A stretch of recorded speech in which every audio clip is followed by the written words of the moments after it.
Dali lang kapatid, meron lang akong tanong sa'yo. Kung susunod ka ba sa Panginoong Hesus, handa ka bang mawala ng comfort? Handa ka bang magsakripisyo?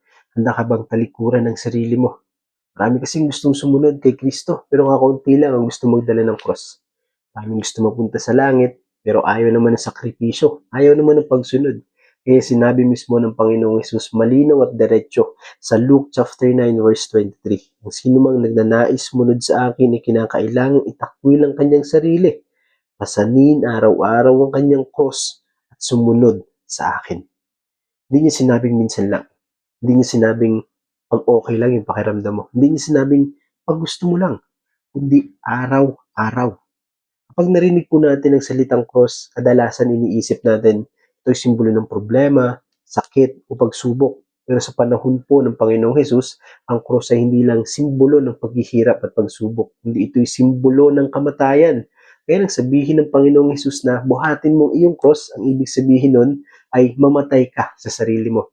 Maaaring mamatay sa pride, mamatay sa kasalanan, mamatay sa sariling kagustuhan, mamatay sa pagnanasa ng laman.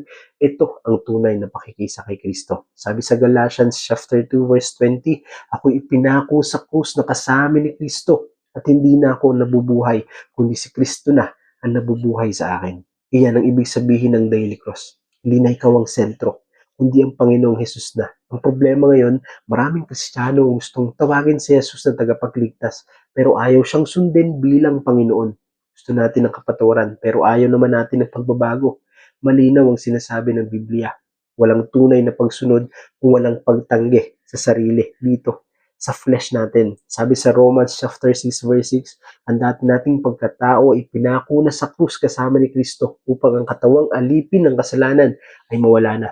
Ibig sabihin, pag ikaw ay kay Kristo na, hindi ka na dapat nabubuhay sa dati mong buhay.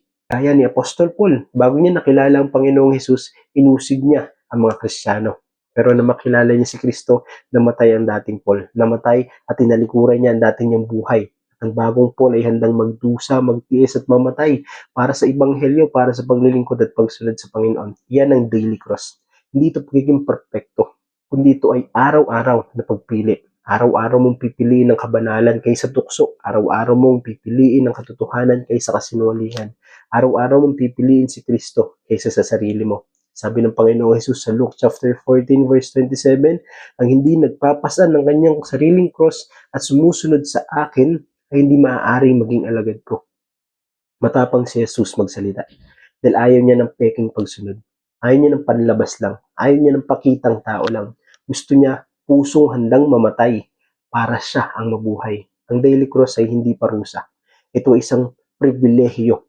Dahil kapag namatay ka sa sarili, doon ka palang tunay na mabubuhay kay Kristo. Doon ka palang tunay na maipapanganak muli spiritually. Kaya kapatid, tanungin mo ang sarili mo ngayon. Sino ang sinusunod mo araw-araw? Sino ang sinusunod mo sa buhay mo? Si Kristo ba o ang sarili mo pa rin? Kaya ang hamon ko sa iyo ngayon kapatid, simple pero mabigat. Buhatin mo ang cross mo araw-araw. Hindi kapag may problema ka lang. Hindi kapag may oras ka lang. Hindi tuwing linggo lang. Kundi araw-araw.